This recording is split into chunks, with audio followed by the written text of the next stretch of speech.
Yes, sir. But I it see won't. I see the message. It won't let you play while you're on. Right. Ah, that's a drag. Yes, it is. Doggone it. Well, it's playing. Oh, Yeah, it was playing there. There you go. We got it. all right. Okay, here we go.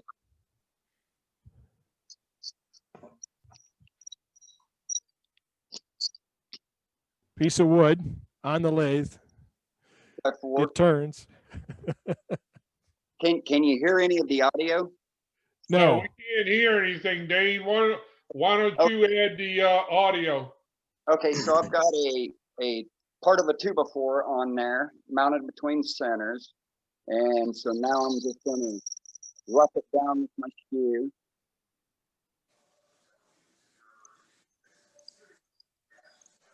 And so we're making chips and splinters. Face cube everything.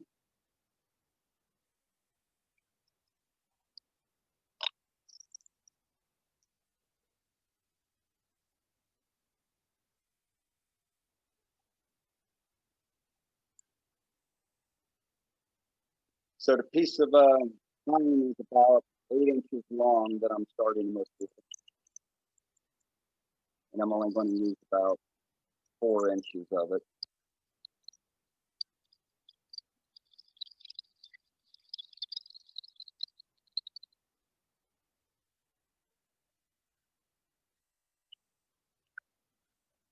Notice on this skew, the part of the skew that Dane is using. That skew cuts from the lower end of that skew, from about the last third or 2/3 of that skew. Yeah.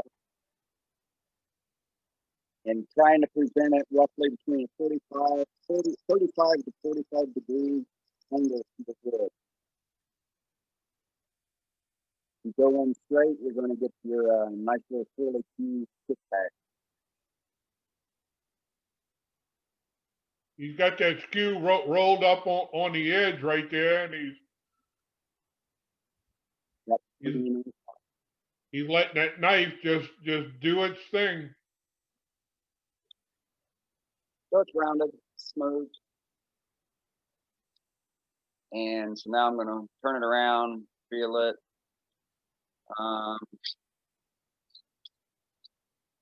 Going to get ready to lay it out for the tenons for each side that's got to be cut off, where my body is going to be at and where my tack is going to be at. Right now I'm cutting the tenon so I can reset it. You'll notice there I didn't measure, and I have to put it back on and trim it properly, proper way to get the proper touch with the small cut.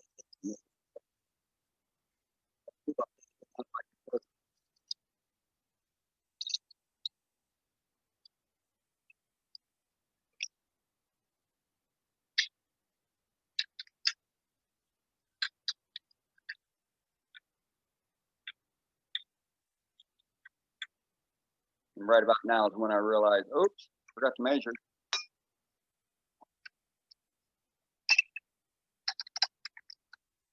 No big deal. Throw it on.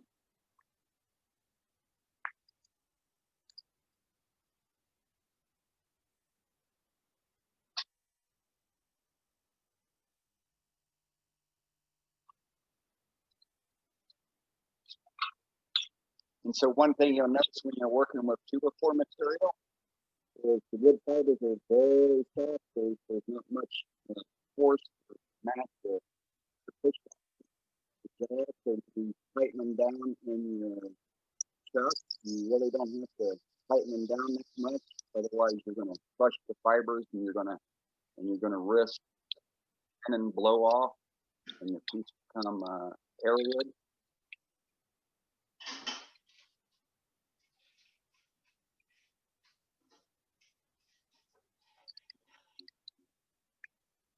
And you can also create an out of balance if you go back and you're checking for tightness and you decide to crank it down some more. It will throw your your piece out around again because the positioning was changed from tightening down on those soft wood fibers.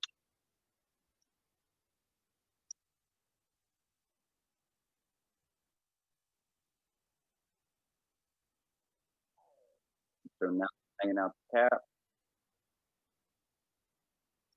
where the body will probably go at. The tenon I was supposed to cut, and that's the tenon location for where the cork would go on it. I mean, I add this line for no specific reason.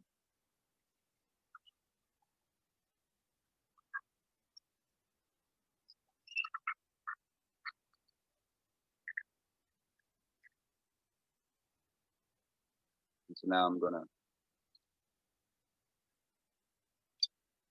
part off the body and from the cap.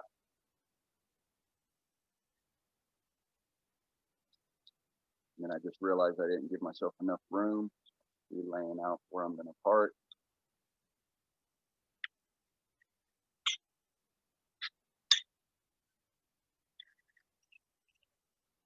And I'm turning RPMs at 1250.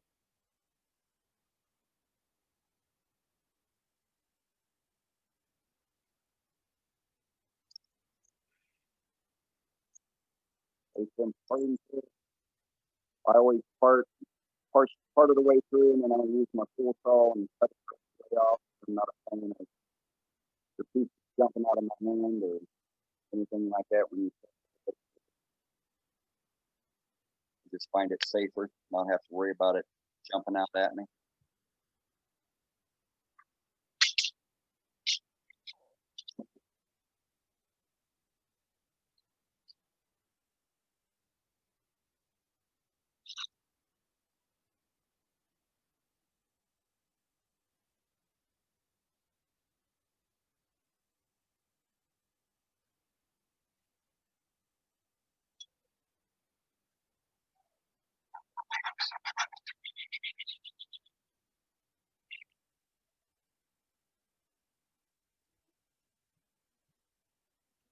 I'm taking off the slack on putting some slack in on the tailstock so the pressure's not punching against the blade and the wood.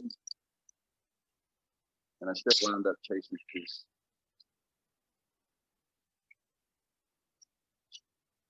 And so right now, the piece that's in the chuck is what's going to be the cap.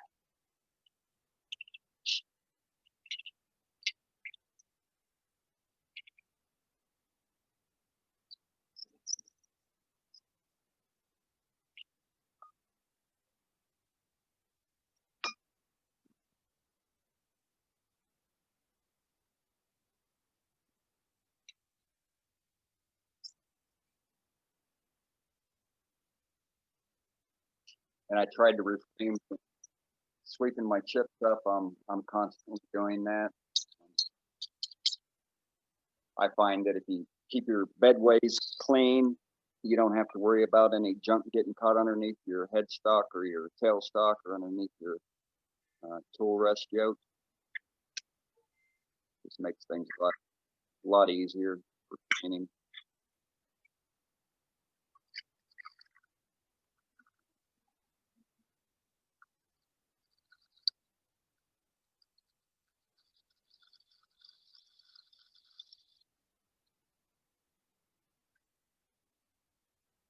Now I'm just profile on the bottom of the top, and then from there, going down to the front, step my inside recess with a little bit of the inside of the cap. And then after that, we'll put the body back on and use that as a joining test to finish profiling. Using a half-inch spindle guard.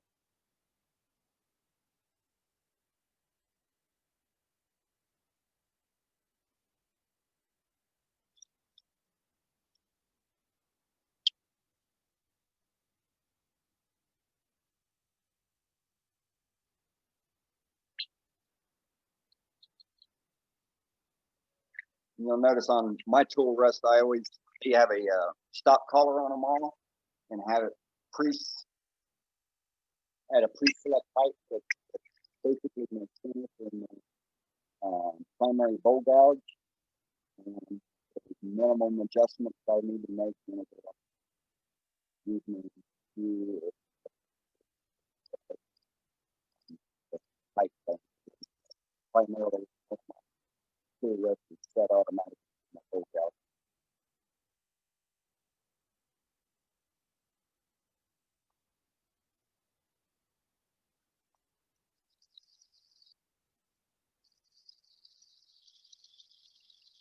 I just don't do the second. Like my,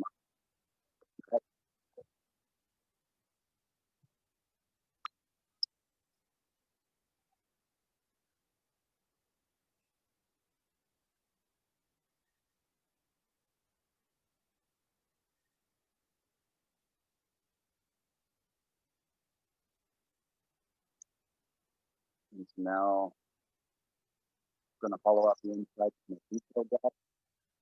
What I'm demonstrating is push straight in the detail gouge. Same thing with the detail gouge. And the blue pointed about 10 o'clock, 11 o'clock. And then you actually pull that cut out in that direction. Do a fine job.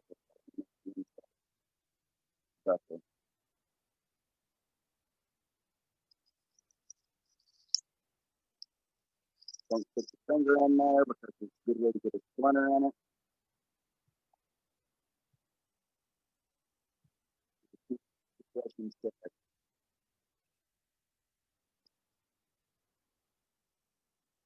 That's the way to clear up the wood chips so you can see what you're doing.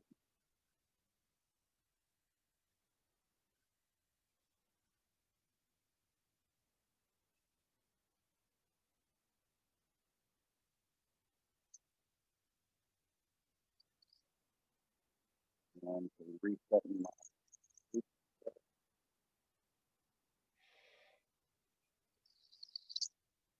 and again, I only put that in about 3/16 of an inch. So the cap is done, we'll top it off, and then we'll put the body on, and we'll put the cap back on the body and finish profiling the cap.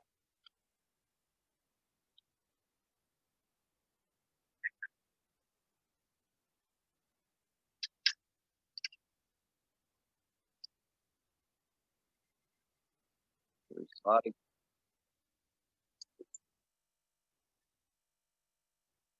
Put it in the check. Got room for live center tool. So first, whenever possible, use your tool. Use your live center for the additional support. Like that, easy to push it out of your chuck.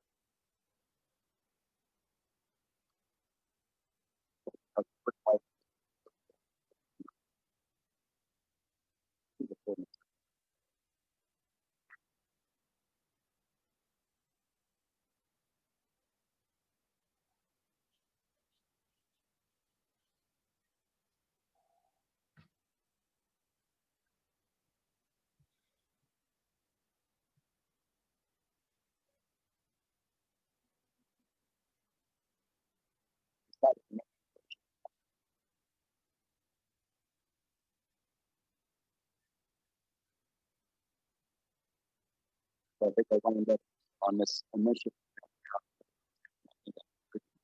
at 16 seconds, had to turn it off and come back in on it again.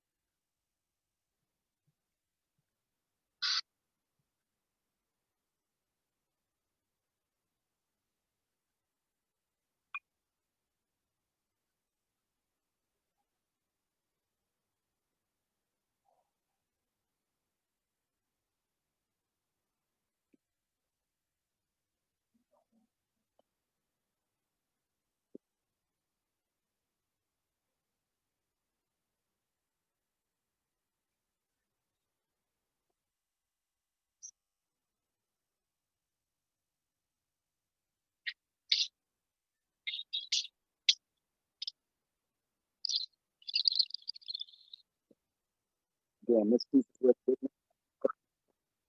hopefully this is the last time I touch it.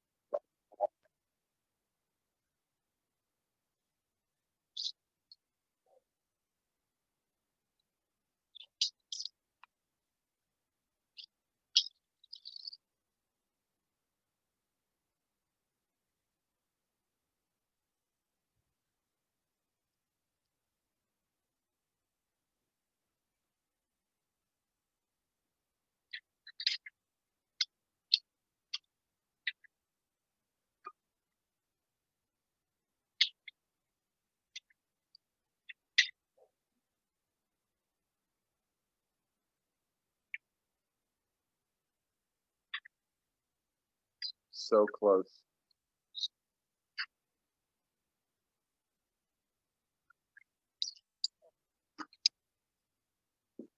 If anyone has any questions, they can ask.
Making a divot in the center, which will be my center point, and I'm going detailed out.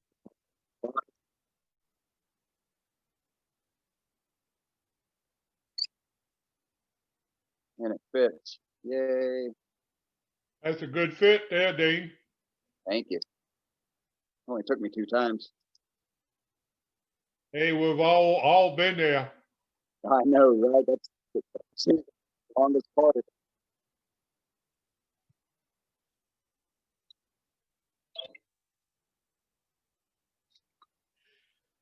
But that's why you sneak up on it. You just do a little 1/16 of an inch at a time to get that fit, and then once you get it, and then you can take the rest of it down into the shoulder for your full tennis.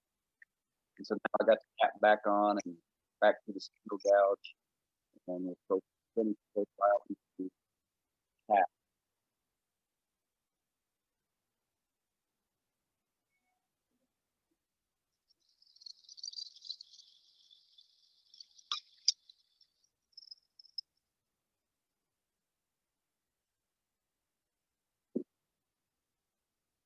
So it was a tight fit, but it wasn't. It's not a neck fit.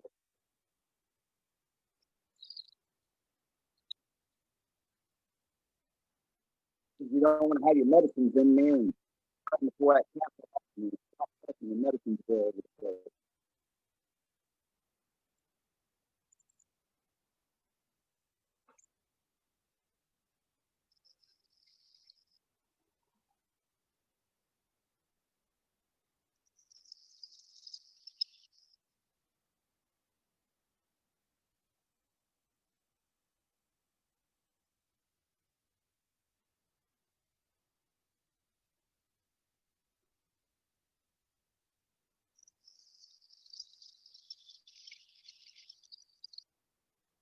This piece of wood, it's a piece of fruit, left over lumber that when I lived in Germany,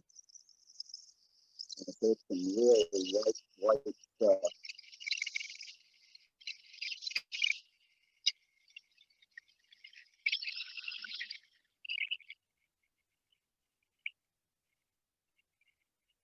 So my light's not doing them any favors there.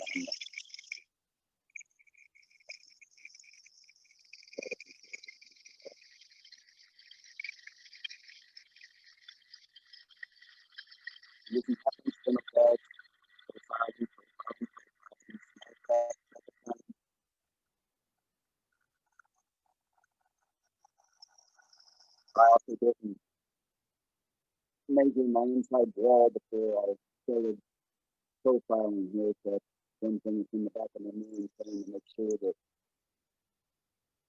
I don't plow through the sides. Ultimately wound up being probably a couple millimeters thick once I was finished. So it was real close to doing a bad thing.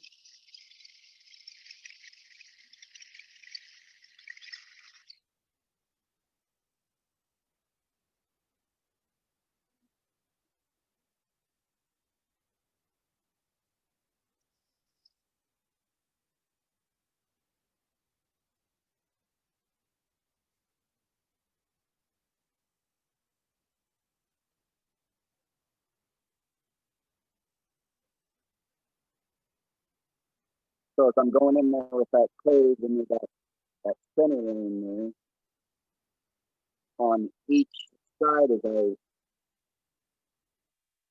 as the tool tip goes towards the center of the wood, the tool handle is coming up in the rear for controlling the cut, and at the same time you're closing the flute on the cut to do away with any of the wispies that would otherwise be left right there in the center of your cove.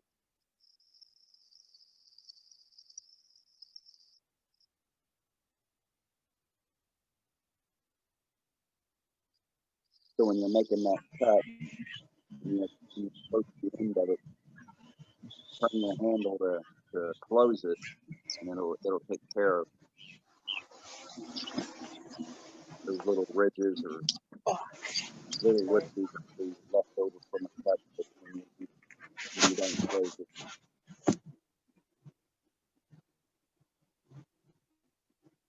So right about now is when I realized, oh, this is a fresh sombrero. So this bottle stopper starts eventually turns into a Mexican sombrero kill stopper. So it'll probably go to somebody that have a feel it thing.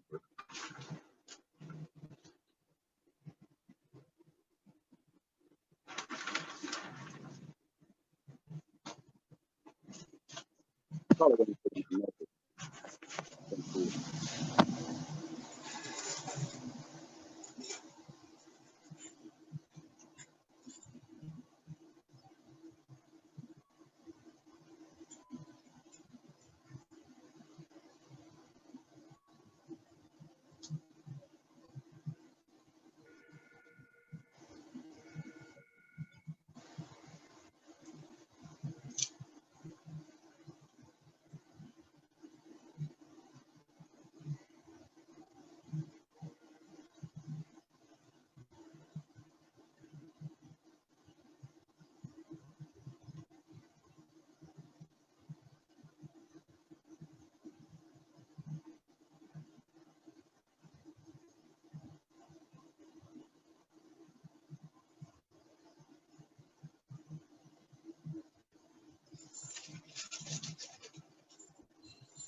So I'm using a piece of scrap wood to make a burn line.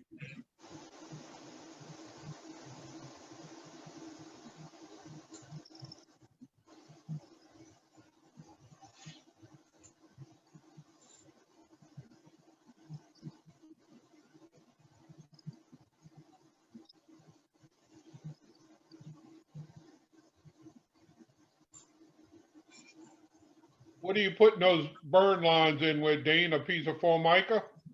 No, just a thin sliver of mesquite. Oh, okay.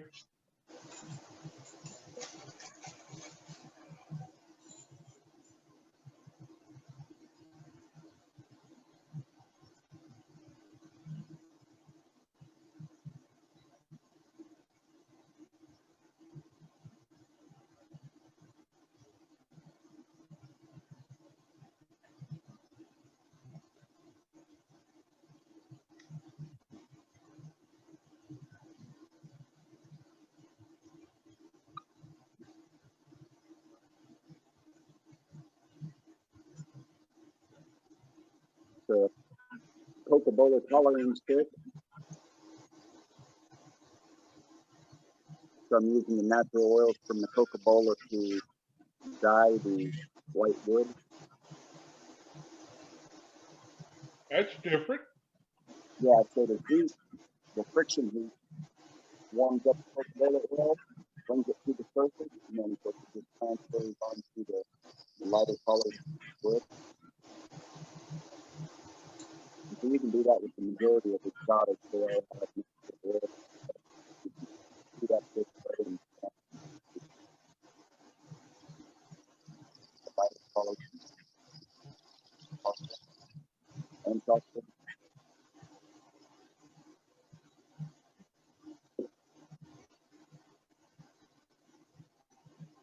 Makes a nice effect.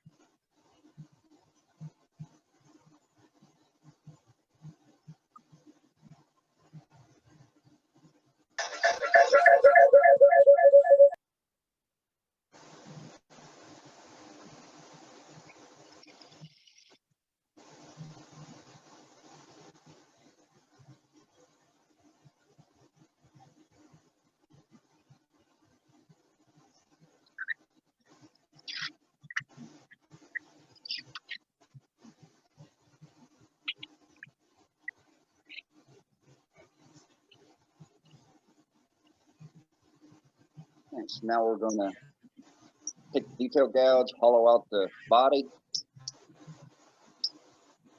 profile the body, and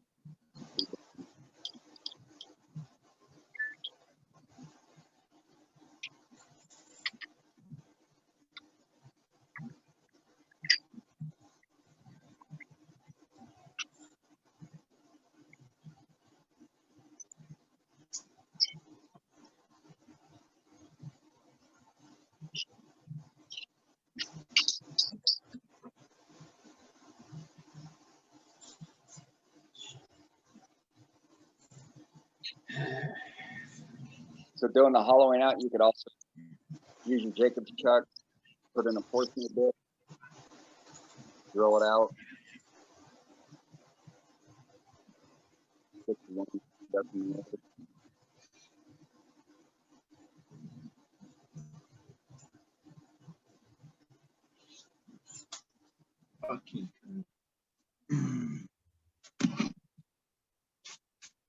So again, I'm just pushing in, having the release at about 10 to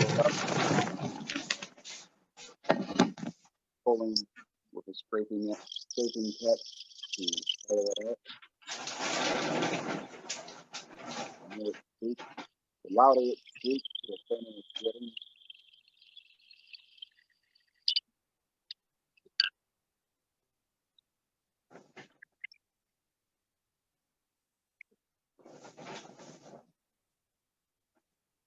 And here I'll tighten it up and I shouldn't. And you'll see when it starts back up, you'll see it's out of balance a little bit.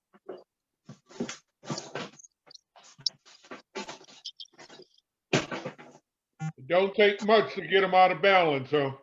Man, that's well, that's like I was saying, you know, with the good part is doing flexion down, and so it's actually going to move the system better. But it straightens back up pretty much after you get back inside.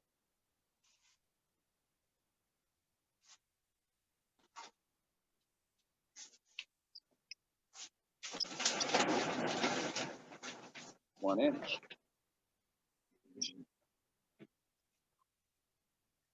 I did measure this one. So I drop a line about 1/8 of an inch below. Like that.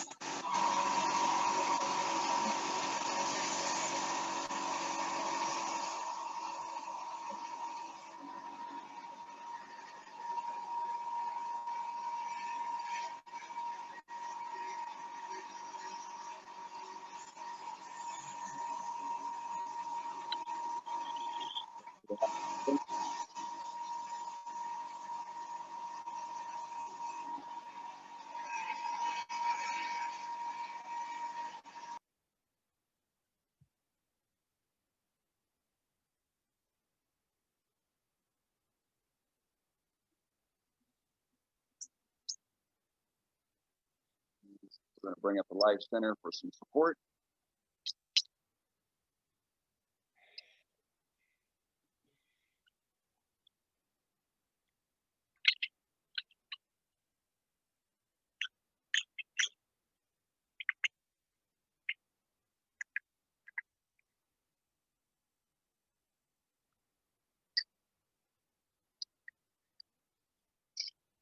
It's just resting in there, no great amount of force.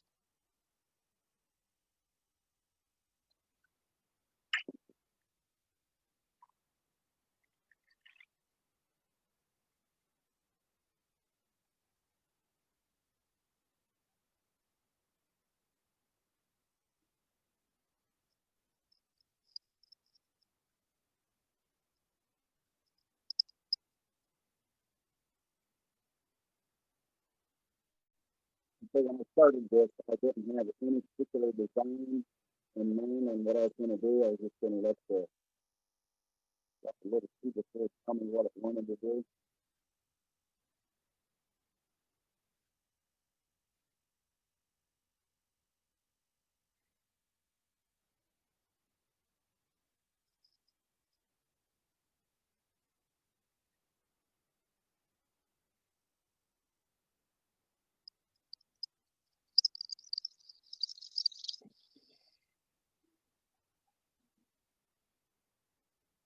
Slow and easy.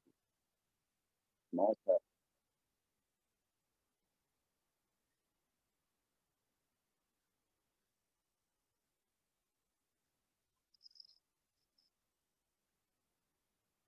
Working with people who really realize it.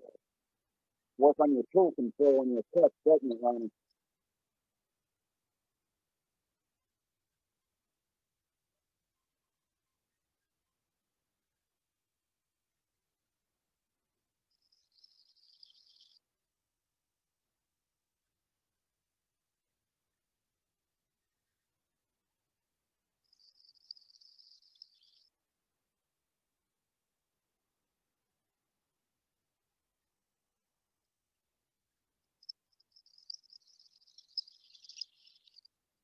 Right about now, I'm thinking I'm going to use some texturing on the body.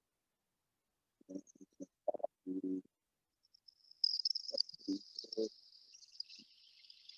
small, to throw some lines on the body.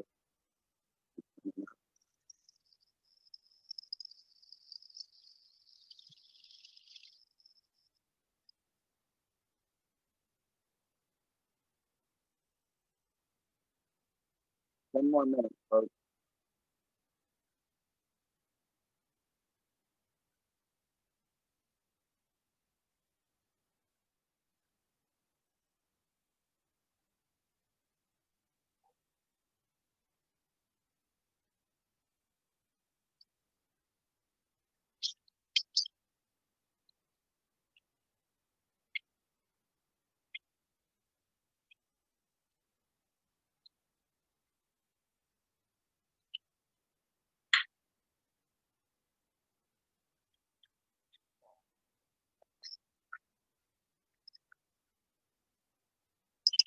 We're at about 600 to 700 RPMs right now.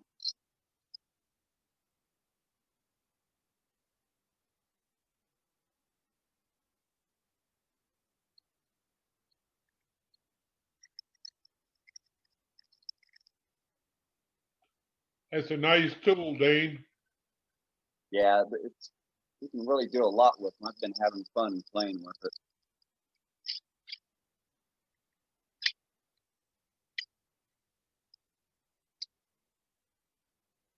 And if you don't like it, you just trim it right off.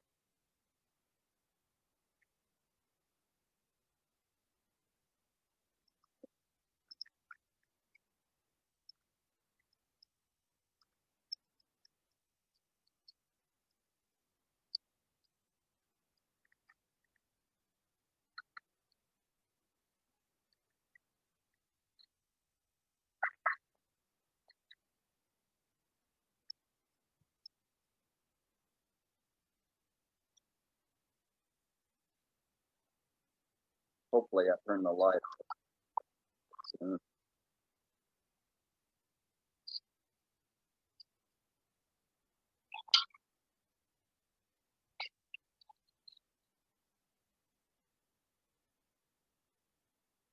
on the floor,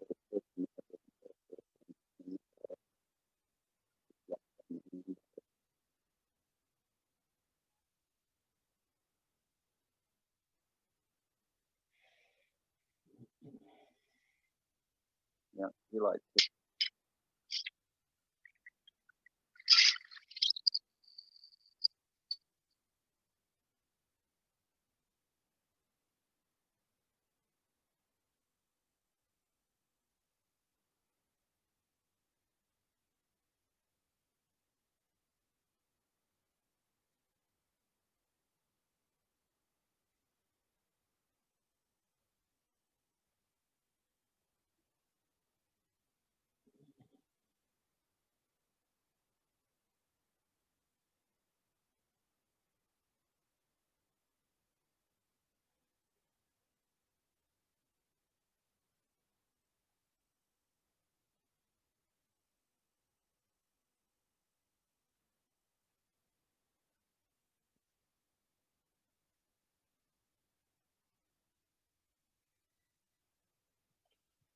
So you're getting color off of that cocobolo, Yeah, and you're burnishing the wood at the same time.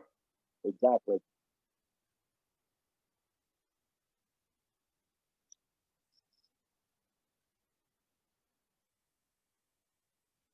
Does anybody have any questions? If you have a question, just push down on your space bar. Dane will take your questions.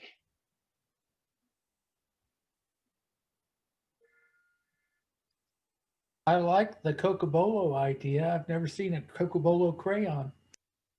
I haven't either. That's the first time I've seen that.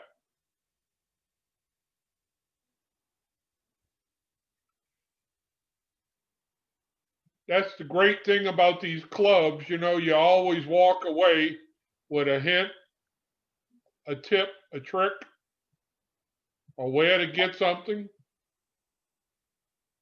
That's what it's all about, sharing the knowledge. You can also get color off rosewoods and ebonies too Yes. by doing that same thing. Yeah, pretty much all the exotics have a very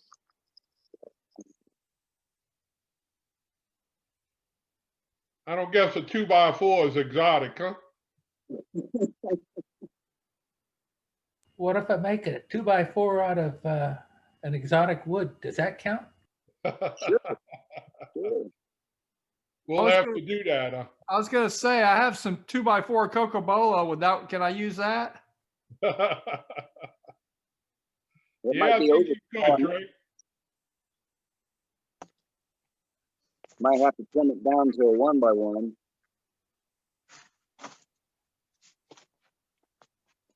So I just cut. About for the 2x4 club.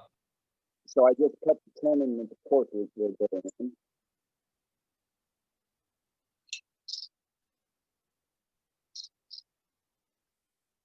So I used to work in the defense industry, and my company was one of the many players that built or had a part in building the Minuteman II Titan nuke missile ICBMs, and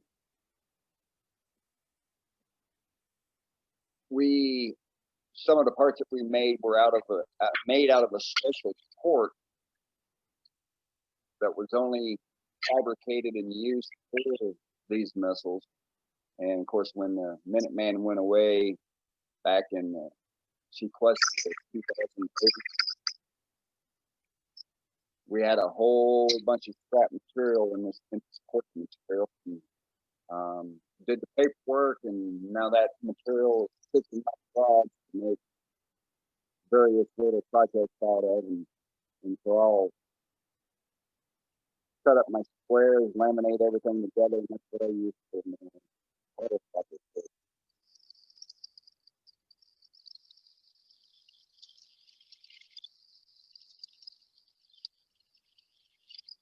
So here I'm burning the pinion. That-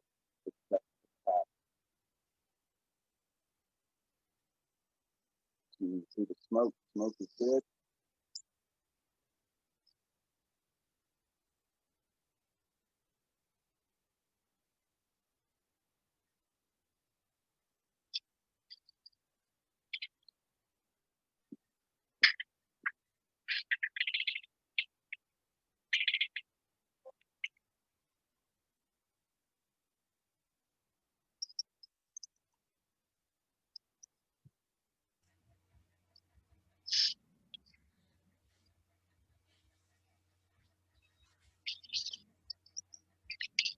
Now I'm going to trim the end of that off.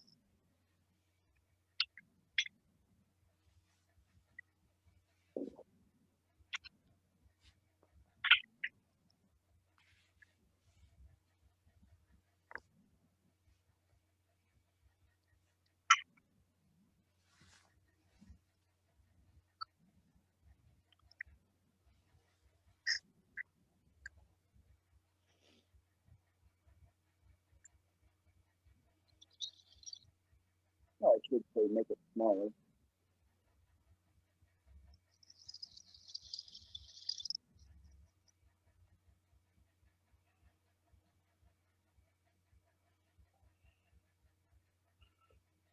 You notice how he's making these cuts. He's cutting to the headstock.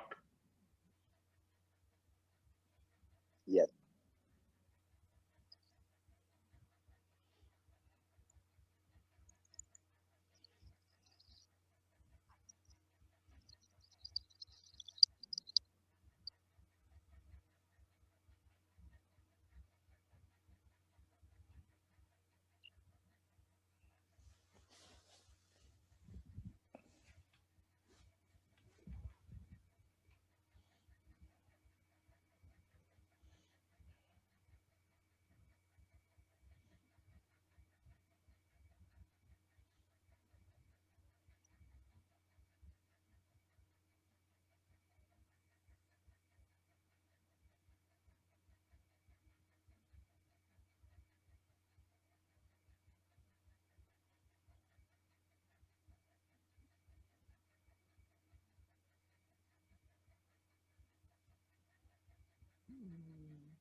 I have a question about texturing and texturing tools. When you use them, do you have to get one that's a specific size for the wood you're using? What I mean is, it seems to me that as they rotate and the wood spins, it starts at one spot. Do you have to worry about it that it's going to rotate around and line up at the same spot when it finishes one full revolution? Somehow or other, it seems to me it would just end up scrambling everything, and that you wouldn't get the nice texturing that everybody seems to get when they show their work. It pretty much rides in the grooves that it initially cuts. So initially you start it out, you got to wait for it to cut into the wood, and then from there you're pulling it alongside of your surface. If that makes any sense. Did you hear him? I'm not sure if it made sense or not. I mean, it didn't not make sense, but what I think you were saying is somehow or other it just ends up falling back into Yes, the grooves on its own, and you don't have to worry about that. It's not, you have to worry correct, about a particular size. correct. Okay, thank you. But it does take practice. It Oh, I'm certain of that. Yeah. figuring out the angles, and so here what I just did is to show that how you use a piece of tape on your chuck, you use it as a jam chuck. And so I just put the body of the cap into the electrical tape roll to allow me to get in here and push all the way through on cutting this little piece off, which I could have well done on the body the way I actually had it chucked up, but I just thought to show this method because you can use this method for your bowls, anything.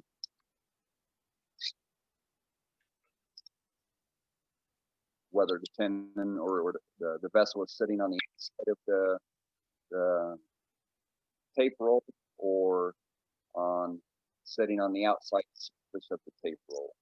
This piece that you did right here, Dane, do you have it right there by you that you can show it? Yes. Okay, when we finish.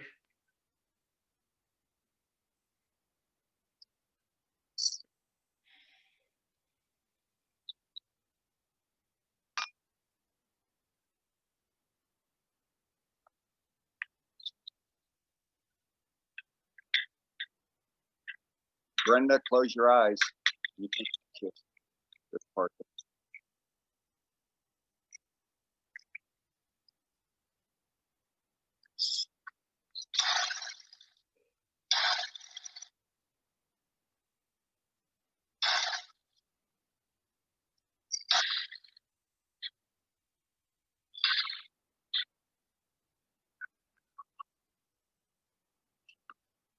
You're giving it a little character. Yeah. Are you afraid I'm going to try that? Are you? A little Yes. touch up. That's what that is. It's Burn a the little place touch down? up.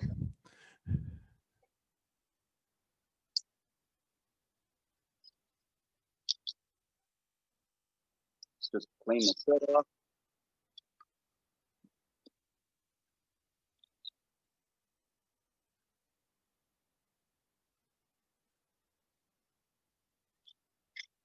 That's it. Good. There it is. Looks fantastic. Great job. Nice work, Dane. Thank you. Very Never nice, tell- Dane. You would never know it was a 2x4 now. No, you sure wouldn't, no. Yeah. That's cute. I like that. So that part gets cut off and then the cork goes on. It's ready to go. Very good. Thank Very you. good. All right. Let's see if we can Dane? get you back. Show your piece, Dane. Right. So here it is.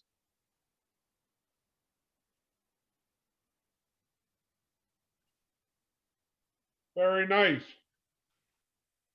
That looks great. Very nice.